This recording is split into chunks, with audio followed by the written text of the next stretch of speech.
기원전 5세기 그리스의 철학자였던 헤로도토스는 사막을 건너 이 미지의 도시로 향합니다.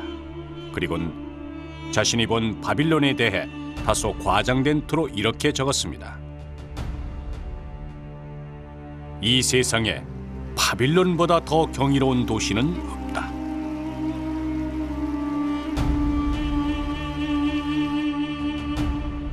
그는 바빌론을 감싸고 있는 성벽에 대해서도 비교적 자세하게 적고 있습니다. 도시의 성벽은 이중으로 돼 있으며 그 길이가 96km에 달한다. 성벽 위로 난 길은 4마리의 말이 끄는 마차가 멈추지 않고 비껴갈 만큼 넓다.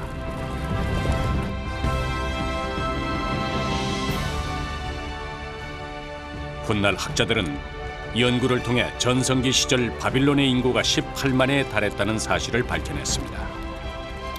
기원전 7세기 당시 세계의 어떤 도시보다 큰 규모였습니다. 도시는 불가사의한 건축물로 가득했습니다. 당시 이곳을 찾은 외지인들은 아마 오늘날의 빌딩 30층 높이에 달하는 바벨탑에서 눈을 떼지 못했을 것이며 눈부시도록 아름다운 공중 정원을 보고는 도저히 사막 도시라는 걸 망각했을 것입니다.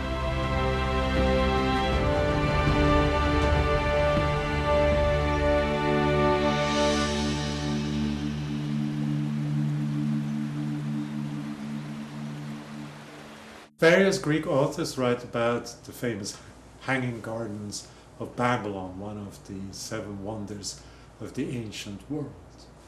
They see the gardens as being something fabulous, again, which fits the general idea of the city of Babylon.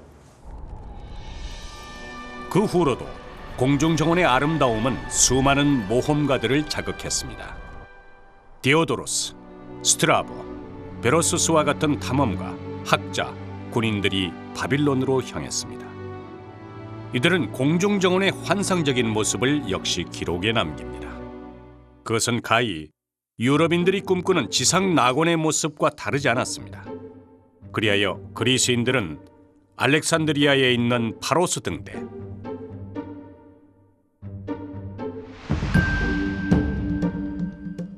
올림피아의 제우스상,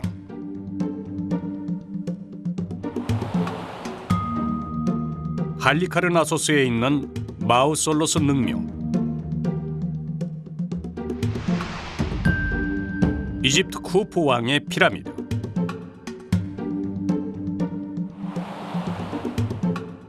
그리고 에페소스의 아르테미스 신전,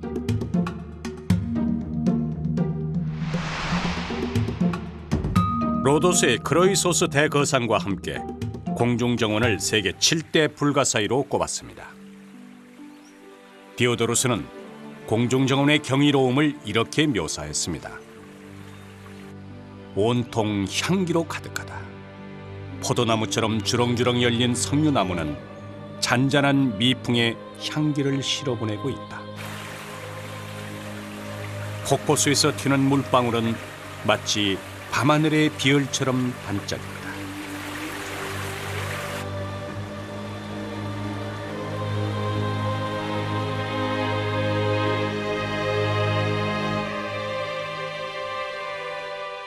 그리스인들에게 바빌론은 사막 건너편에 있는 환상의 도시였던 것입니다.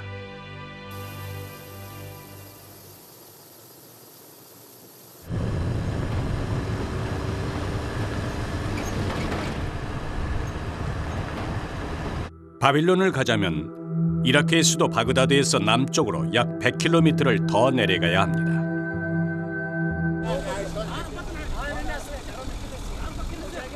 근래 2차례의 큰 전쟁을 치른 까닭에 지금도 이라크는 군인들의 삼엄한 경계가 없이는 한 발자국도 움직일 수 없는 위험한 땅입니다.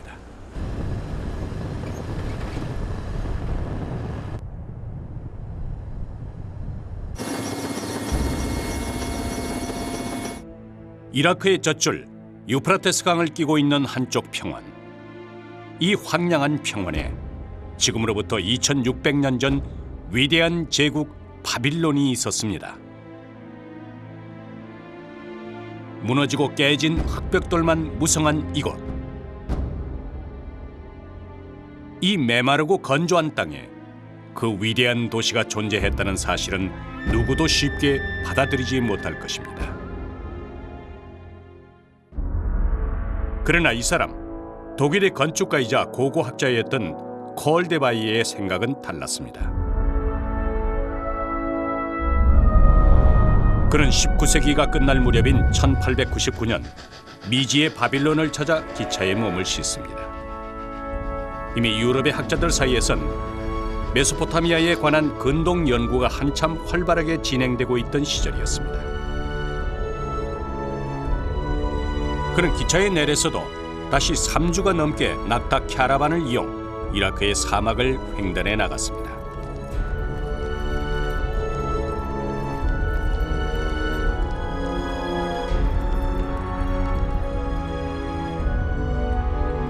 이미 이곳 사막에선 수많은 점토판과 문자가 새겨진 실린더들이 발견됐고 바그다드나 유럽 암시장을 통해 암암리에 거래되고 있었습니다.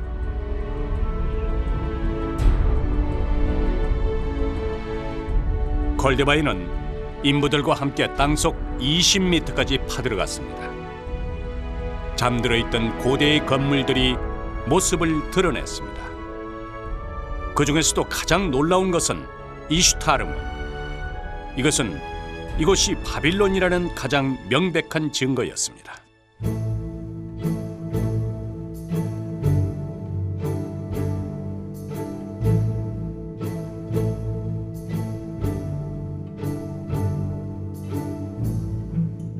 그는 발굴된 유물을 500상자에 담아 독일 베를린으로 돌아왔습니다. 그리고 수만 점에 달하는 파편들을 꿰맞추기 시작했습니다. 그러자 몇몇 기록으로만 전해지던 바빌론이 생생하게 되살아났습니다.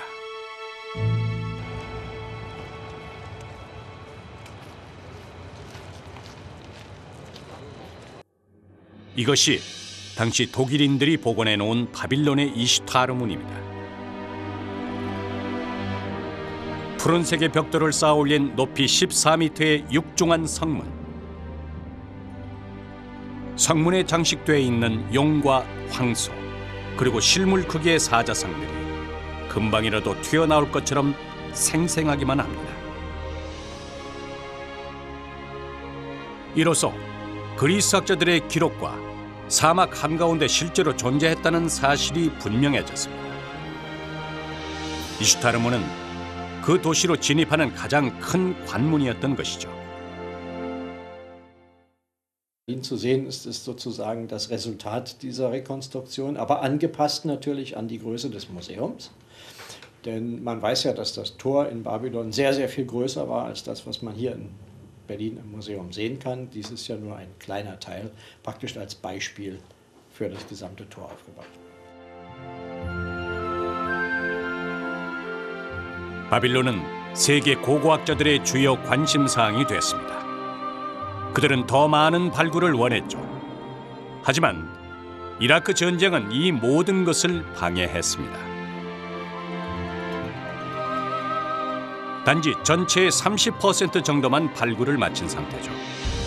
이것이 이슈타르문의 흔적입니다. 바빌론의 정문이었던 이 문은 지금은 비록 기단만 남아있지만 2600년 전에는 실로 웅장하고 아름다웠을 것입니다. 이슈타르문을 통과 오른쪽으로 돌아서면 왕궁의 아련실이 있습니다. 당시 바빌론을 찾았던 외국의 사신들은 오늘날의 바티칸궁만큼이나 넓은 이곳에 들어서서야 옥좌에 앉아있는 바빌론의 왕을 만날 수 있었을 것입니다. 도시는 완벽한 요새였습니다. 약 900헥타르에 달하는 도시는 후세 사람들의 조상에 대한 존경과 자긍심을 충분히 채우고 남을 규모였습니다. 그 야망을 실현하고 싶었던, 그래서 바빌론을 복원하고 싶었던 한 지배자가 있었습니다. 그의 이름은 사담 후세인. 하지만 복원보다 자신의 욕망을 위해 별장부터 건설했던 후세인의 꿈은 좌절됐습니다. 그가 건설했던 별장은 훼손됐고 그를 질타하는 수많은 낙서들이 그 자리를 대신하고 있습니다. 후세인은 이 옥좌에 앉아 바빌론을 건설했던 네부카드네자르 2세가 되기를 꿈꿨을 것입니다.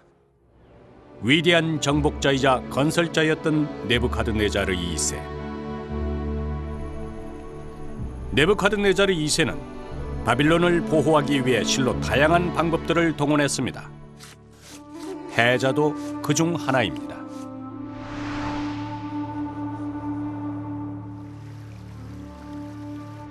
그는 성벽 바깥의 땅을 파낸 다음 유프라테스 강의 물을 끌어들여 흐르도록 했습니다.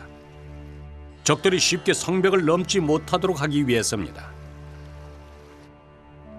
해자 안쪽엔 8개의 성문이 있었는데 여기엔 각기 적을 경계하는 이름들이 붙여졌습니다. 적들을 혐오하는 성문,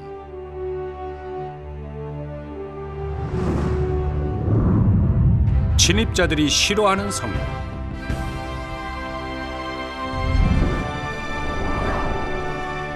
군인의 생명을 지켜주는 성문 등이 그것이었죠.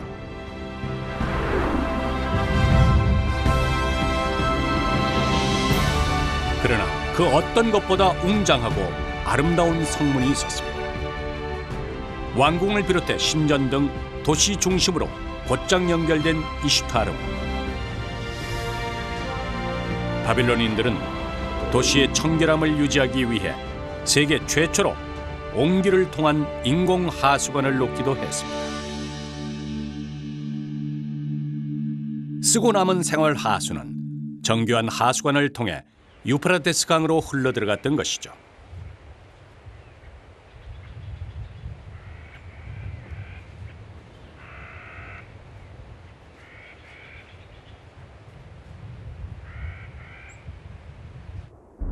유프라테스 강변에 있는 다리의 흔적. 지금은 물길이 달라져 메말라 있지만 한때 이곳은 강이었고 바빌론 시내로 연결된 거대한 다리가 있었습니다. 다리를 건설하기 위해 그들은 우선 튼튼한 강목을 3.6m 간격으로 박았습니다. 그 밑은 구운 벽돌을 이용해 단단하게 고정시켰죠.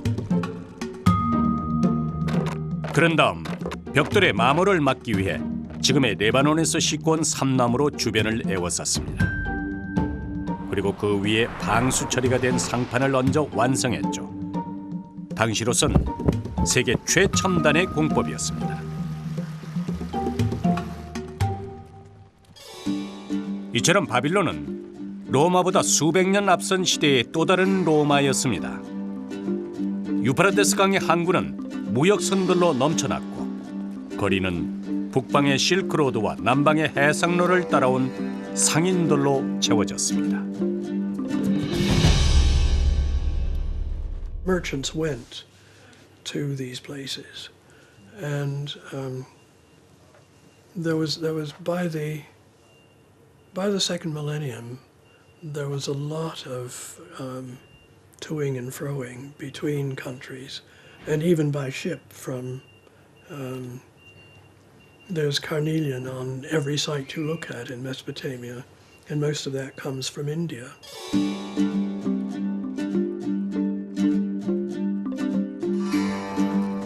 이것이 입체 영상을 통해 복원해본 바빌론 거리의 풍경입니다. 노점엔 터키에서 생산된 카펫과 중앙아시아산 포도, 그리고 갈대아 지역의 대추 야자와 열대 과일 망고도 보입니다. 이 밖에도 도자기와 향신료, 청금석 같은 물건들이 이곳에서 만나고 이곳을 통해 세상 바깥으로 흘러갔습니다. 기원전 5세기 이곳을 방문했던 헤로도토스에 의해 아주 재미난 이야기가 전해집니다.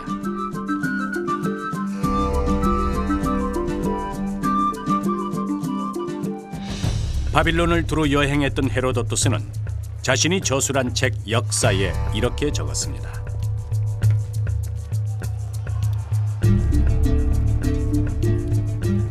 여자들은 남자가 자신을 고를 때까지 기다려야 한다. 남자는 자신이 고른 여자에게 상당한 액수의 돈을 지불한 후 성지 이외의 곳에서 함께 거주한다.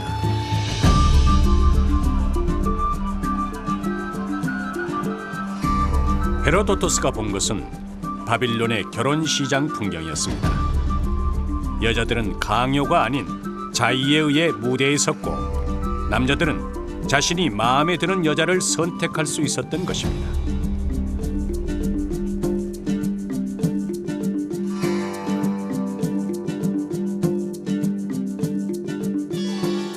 그리스인들에게 바빌론은 생경하면서도 재미난 이야기들이 넘치는 동방의 경이로운 도시였습니다.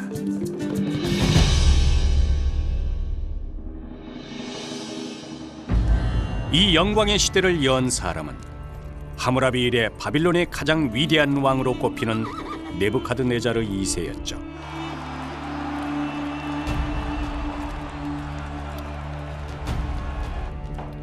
일찍이 서아시아의 모든 나라를 정복했던 네부카드네자르 2세는 그 위상에 걸맞는 상징물들을 건설해 나갔습니다.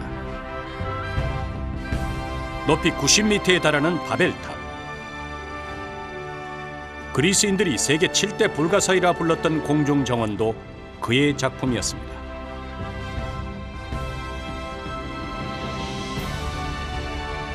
하지만 공중정원은 흔적도 없이 사라져버렸고 급기야 학자들로부터 그 존재조차 의심받기 시작했습니다. 그런 공중정원이 다시 논란의 중심에 선 것은 독일의 콜데바이에 의해서였습니다. 그는 일찍이 이슈타르문과 바벨탑의 위치를 찾아냈던 저명한 고고학자이기도 했죠. 그는 어느 날 남쪽 성체에서 이상하게 생긴 방들을 발견하게 됩니다. اعتقد المنقب الألماني كولدواي الذي رأس الهيئة الألمانية للتنقيبات بين سنتي 1899 إلى بداية الحرب العالمية الأولى بأن الزاوية الشمالية الشرقية في القصر الجنوبي هي المكان الصحيح للجنان المعلقة وما يدعى الآن ببيت الأقبية لأنه وجد 14 غرفة متداخلة مقبات واعتقد أن التقبية ممكن أن تشكل أساسا قويا للبناء العالي للجنان المعلقة. 여름 최고의 보양식 민어, 목포 앞바다 산지 직송 400g 푸짐한 한상 29,900원 무료 배송으로 만나보세요. 콜데바이는 이것이 공중정원에 물을 퍼올렸던 기계실이라고 주장했죠. 하지만 훗날 학자들은 식량 저장고이거나 감옥일 것이라고 추정했습니다. فإذا كان هذا سجن فهو يمثل سجنا للنبي اليهودي دانيال الذي كان قد سجن بأمر من الملك داريوس. 고대 그리스 학자들의 기록에 따르면 공중정원은 바벨탑과 그리 멀지 않은 곳에 있었습니다. 그렇다면 신전이나 왕궁과 같은 도시 중심지였을 것입니다. 콜데바이가 남쪽 왕궁 근처를 지목했던 이유도 거기에 있었습니다. 하지만 콜데바이가 지목했던 장소는 규모가 매우 작았고 무엇보다 유프라테스 강과 너무 멀리 떨어져 있었습니다.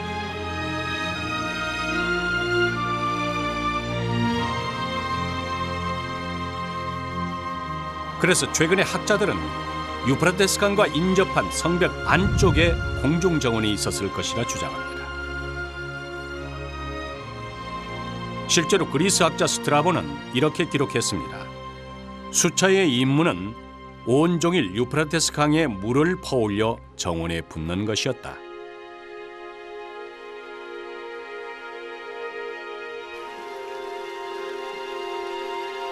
공중정원엔 수많은 나무들이 무성했을 것이고 이를 유지하기 위해 엄청난 양의 물을 필요로 했을 것입니다. 때문에 수차를 이용해 온종일 물을 끌어올려야만 했고 그러자면 당연히 강과 가까운 곳에 위치해야만 했을 것입니다.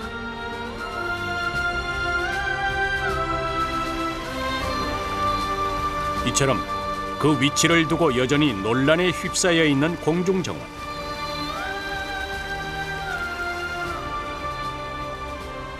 그런데 또 다른 주장도 제기됩니다. 이 아름다운 공중정원이 바빌론이 아닌 전혀 다른 지역에 존재했다는 설이 그것입니다. There was another suggestion for where to put the garden, relying on the fact that it was said to be beside the river Euphrates. And they put it right beside the river Euphrates. But unfortunately, all the walls of Babylon, which are enormous, are in between the garden and the palace. So the king couldn't just walk out of his palace. He'd have to get over all these walls or go through the gates. I mean, it wouldn't have been, you know, one wants to step out of one's palace into the garden. That's the point of it being a palace garden. 옥스퍼드 대학의 스테파니 달리 교수는 공중정원이 바빌론이 아닌 바빌론 북쪽 티그리스 강가에 있었던 니네베일 것이라고 주장합니다.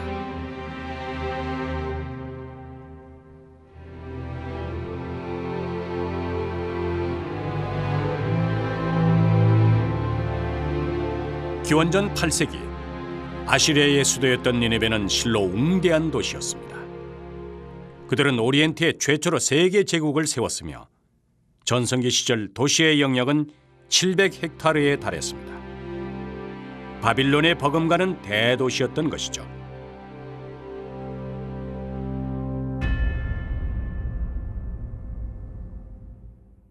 And when Sennacherib did some rebuilding in Nineveh, he changed the names or added new names to the gates, which were the names of the gods and goddesses. So it was easy to consider Nineveh as another Babylon.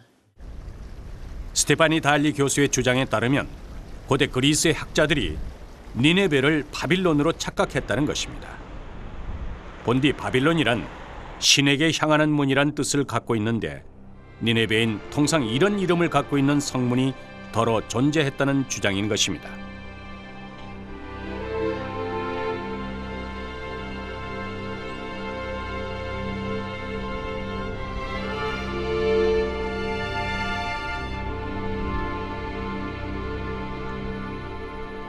실제로 아시리아의 왕들은 전쟁을 통해 대제국이 건설되자 문화적 향유를 위해 보다 많은 시간을 투자했습니다.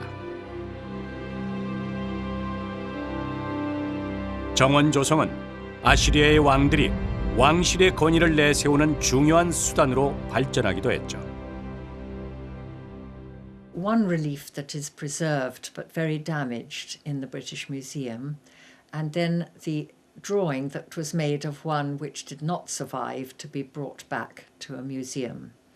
And those two pictures give us quite a clear idea, I think, of how the garden looked. When the water came to the end of the aqueduct and flowed downhill, it divided into different streams. 이 부조를 보면 아시리아인들의 정원에 대한 열망이 어느 정도인지를 알 수 있습니다. 그들은 물을 공급받기 위해 수로 조성은 물론 산에 터널을 뚫기까지 했습니다. It is 50 kilometers of water engineering to bring mountain water all the way from the mountains down to Nineveh, feeding in other water courses and bringing it in at the right level for the garden.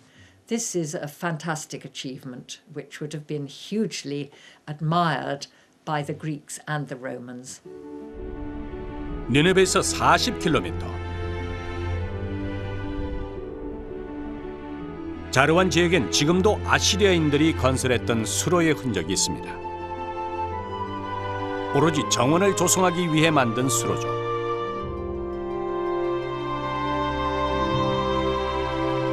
이렇듯 아시리아인들이 정원 꾸미기에 쏟아부은 엄청난 노력은 공중정원의 니네베설을 확산시키는 중요한 근거가 되고 있습니다.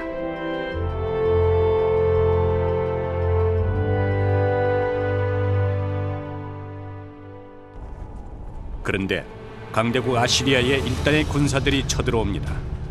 바로 바빌론의 왕 네부카드네자르 2세와 메디아 왕국의 연합군이었습니다.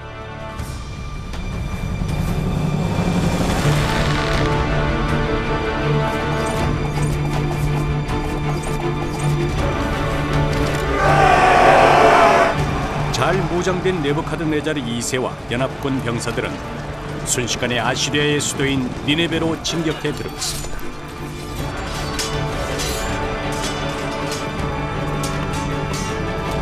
그리하여 기원전 612년 연합군은 드디어 니네베를 정복함으로써 아시리아를 멸망시키게 됩니다.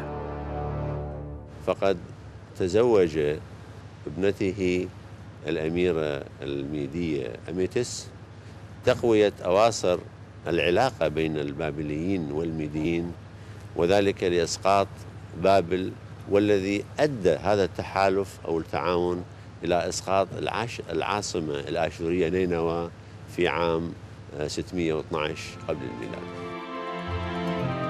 완벽한 결혼 동맹이었던 것이죠.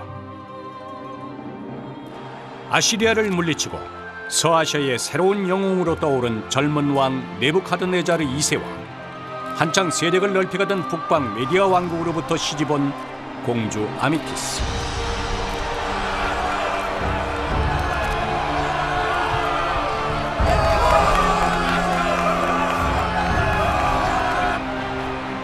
네부카드네자르 2세에게 동맹국 메디아의 공주 아미티스는 사랑스런 아내이자 또한 은인이었을 것입니다. 하지만 사막 한가운데로 시집온 아미티스는 외롭기만 했습니다.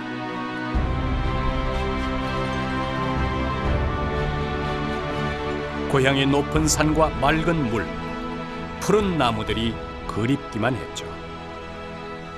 Josephus said that this king, Nebuchadnezzar, built this garden because of his wife, because he loved his wife, and his wife was Midian, and she was missing the mountains where she came from, and so he constructed these gardens for her in order not to miss her country so much. 왕은 왕비의 향수병을 치료하기 위해 세상에서 가장 아름다운 정원을 선물하기로 마음먹습니다.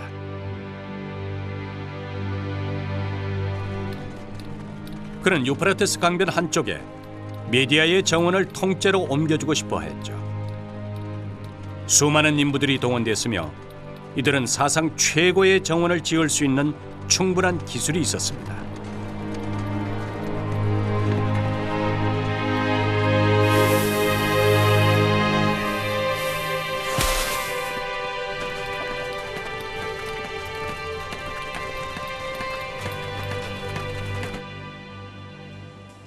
그렇다면 공중정원의 모습은 어떠했을까요?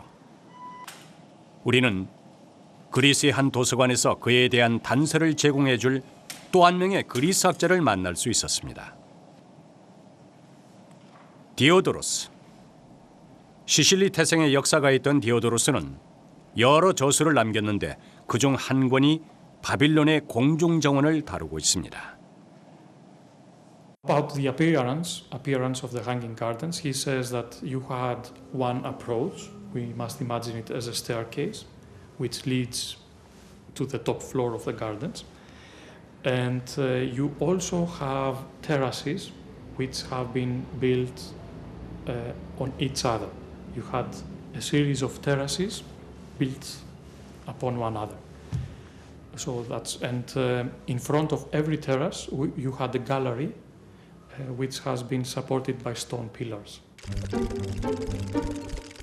디오도로스에 의하면 공중정원의 크기는 가로 세로가 각각 123m에 달했습니다.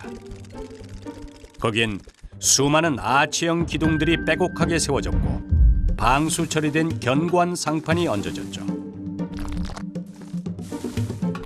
그리고 나무를 심을 수 있는 테라스가 남겨지고 다음 층이 이어졌습니다. 멀리서 바라봤다면 마치 경기장의 관람석을 연상케 했을 것입니다. They have used for the rooftops of all these galleries one layer of reeds, of a lot and thick layer of reeds, and then they covered this layer with bitumen, and then they used baked bricks and cement. 방수 문제는 바빌론 기술자들의 최대 고민거리였을 것입니다. 하지만 그들은 이미 수천 년 전부터 내려온 흙건축 기술을 통해 노하우를 갖고 있었습니다.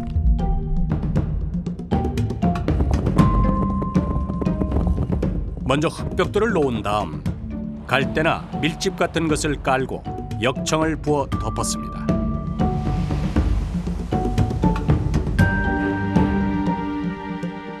그리고는 그 위에 흙을 부어 나무를 심었던 것입니다.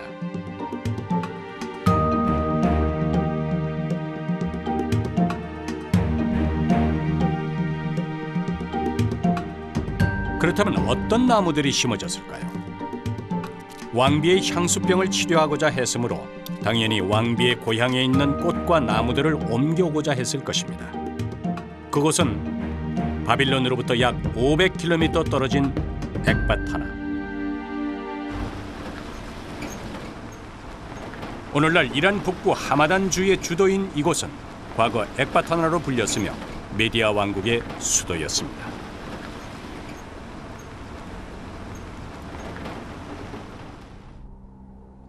해발 1800m 고지에 있어 늘 서늘하고 강수량이 많은 곳입니다.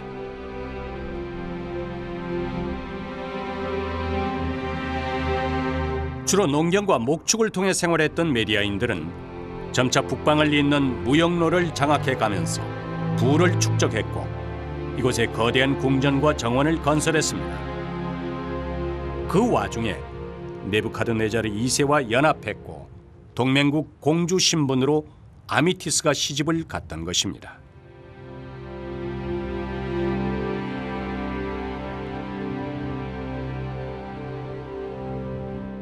بارش باران زیادتر باشه، رطوبت هوا بالا باشه و تو این شرایط اکثر گیاها به خوبی رشد میکنن. بنابراین تنوع گیاهی بالایی رو ما در شمال ایران داریم و گیاها خیلی پررشد و سرسبز هستند. 메디아의 궁궐에서 태어났던 아미티스는 뚜렷한 계절 변화와 맑은 물이 흐르는 시내 그리고 싱그러운 꽃과 나무들 속에서 성장했을 것입니다. 오늘날의 이란 지역이었던 메디아. 이란 사람들이 갖는 낙원에 대한 묘사는 한결같습니다. 천국은 푸른 녹지로 돼 있으며 꽃과 열매가 가득하다. 물과 우유가 흐르며 수로와 연못이 많다.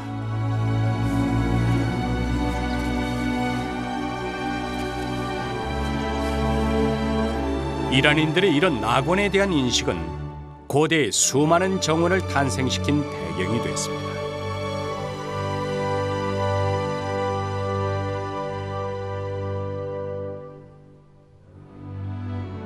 파사르가데. 지금은 불모지와 다름없으나 한때 이곳은 페르시아의 수도였습니다. 파사르가데란 오늘날의 의미로 페르시아의 정원이라는 뜻이죠. 놀라운 것은 이때 나온 가데, 즉 정원입니다.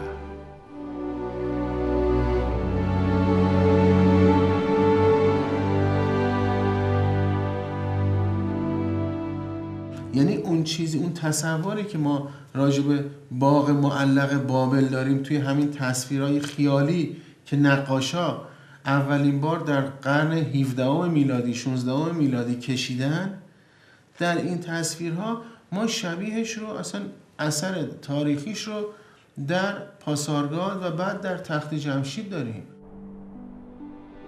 르네상스 시대 이래 공중 정원과 페르시아의 정원은 유럽인들에게 이상향으로 그려졌습니다.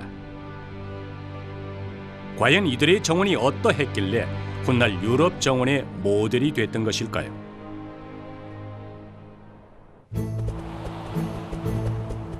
이것이 우리가 복원해 본 파사르가데의 모습입니다.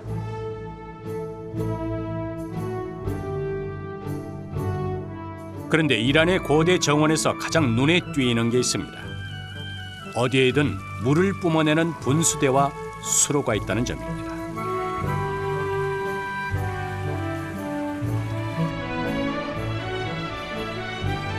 이곳이 바로 그 유명한 페르세폴리스입니다. 고대 페르시아의 모든 영광과 예술이 하나로 모여 보석처럼 남아있는 곳.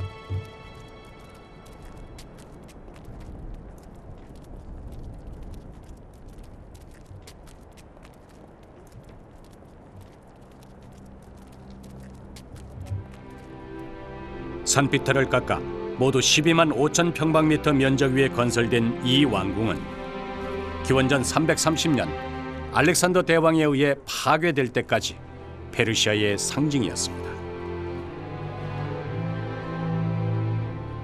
물론 여기에도 큰 정원이 있었고 그 모델은 파사르가데였습니다.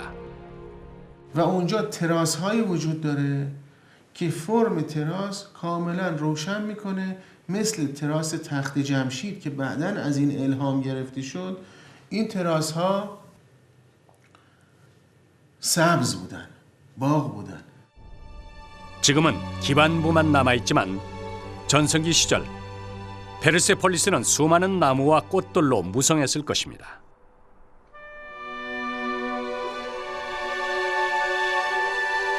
이를 위해 건설자들은 물을 어떻게 공급하느냐에 심혈을 기울였습니다. 이후 페르세폴리스, 파사르가데와 같은 물 공급 시스템은 이란 정원의 전형적 모델로 자리 잡습니다. آبنماهای کاخ پاسارگاد یک کانال ها و حوضهای مربع شکلی هست که به عنوان یک منظره سازی آب رو میاد در تمام باغ میچرخونه و اون نقش مقدسش رو ایجاد میکنه. از نظر عمل کردی هم میاد آب رو پالایش میکنه و تمیز میکنه. 이란 쉬라즈에 있는 에람 정원. 에람은 이란어로 낙원을 의미합니다.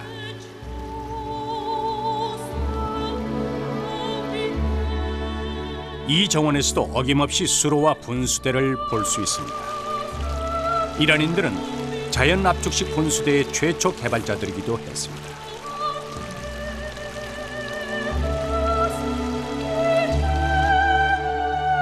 정원을 가득 채우고 있는 꽃과 나무들. 그렇다면 바빌론의 공중정원 건설자들은 어떻게 이 나무들을 사막 건너편까지 운반했을까요? یعنی گیاهی که بذرش در دست باشه یا به شکل نهال یا سیدلینگ باشه اینو بشه منتقل کرد و یا بوته رو بشه تقسیم کرد همراه با ریشه جابجا کرد. طبیعیه که درختای شاید خیلی بزرگ مشکل بوده. بیشتر درختایی که گل میدن، شکوفه میدن و در زمستان به خواب میرن اینها انتقالشون راحت تر است. 마차의 행렬이 장관을 이뤘을 것입니다. 석류, 야자수 등 200여 종의 수목들이 진귀한 꽃과 함께 옮겨졌을 것입니다. 말라 죽지 않도록 인부들은 쉼없이 물을 뿌려야만 했습니다. 그렇게 바빌론까지는 사막길 500km.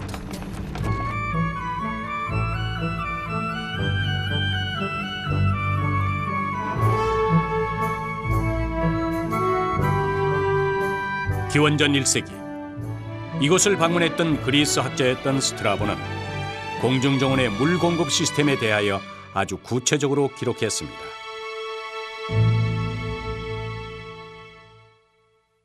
수차는 정원 꼭대기부터 내려왔는데 계단과 평행하게 뻗어 있다. 수로였을 것으로 예상하나 아무도 그 내부를 들여다볼 수 없다. 이것은 스크류를 통한 물 공급 방식을 떠올리게 합니다. 스크류 방식은 보통 그리스의 아르키메디스가 발명한 것으로 알려져 있지만 이미 바빌론에서 사용되고 있었던 것이죠.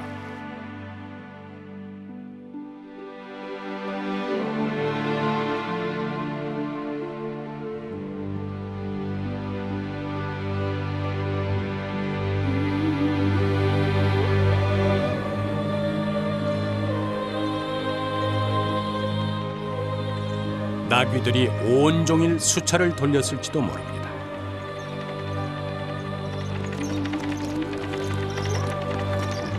그리하여 폭포에서 떨어진 물은 혈관처럼 복잡하게 얽힌 수로를 따라 정원 곳곳에 생명력을 불어넣었습니다.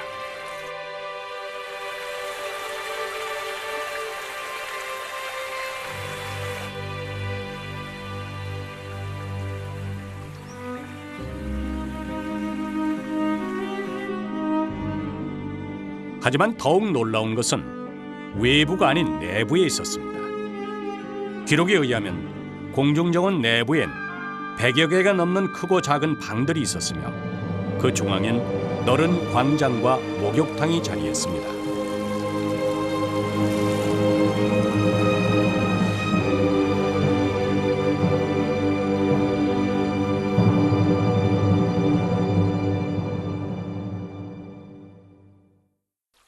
천창을 통해 은은하게 빛이 들어오는 내부에서 여름 더위를 찬물로 식혔을 아미티스와 바빌론 궁전의 여인들.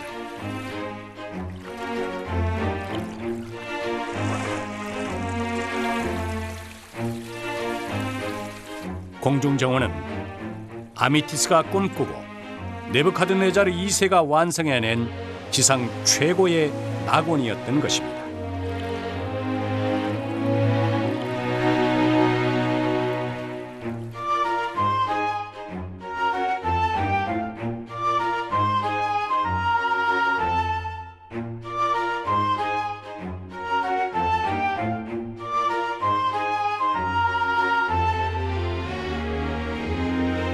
바빌론의 새해가 밝아옵니다. 기원전 3000년경 메소포타미아 문명이 시작된 이래 이날은 바빌론인들에게 가장 중요하고도 성스러운 날입니다.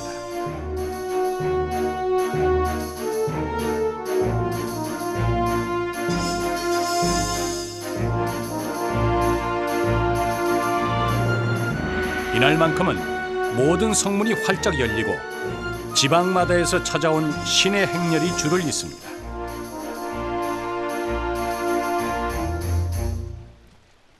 The New Year's festival in Babylon takes place according to the lunar calendar on the first few days of the first month of the year.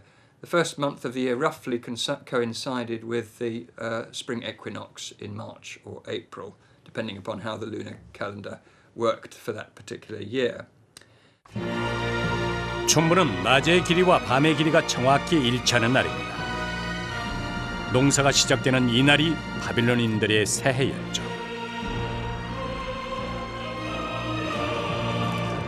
또한 이날은 바빌론에 주신 마르둑이 우주의 혼란을 잠재우고 질서를 바로 세운 날이기도 합니다.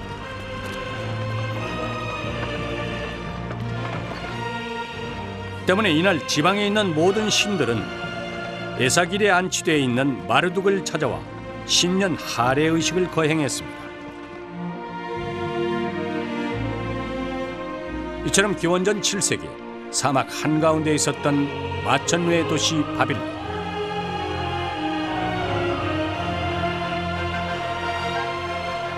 세상에서 가장 높은 바벨탑과 세상에서 가장 아름다웠다는 공중정원이 있었던 도시.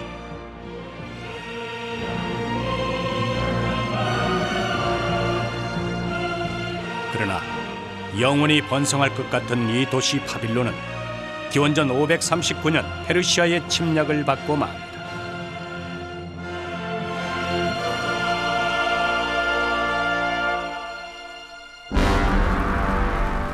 모든 것이 불타버렸죠.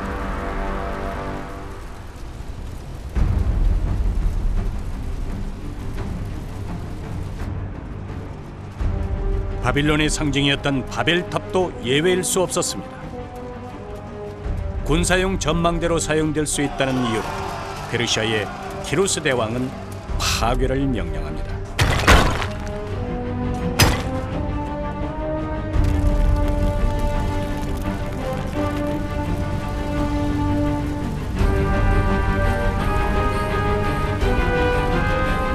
불길과 함께 사라져버린 대제국 바빌론의 영광.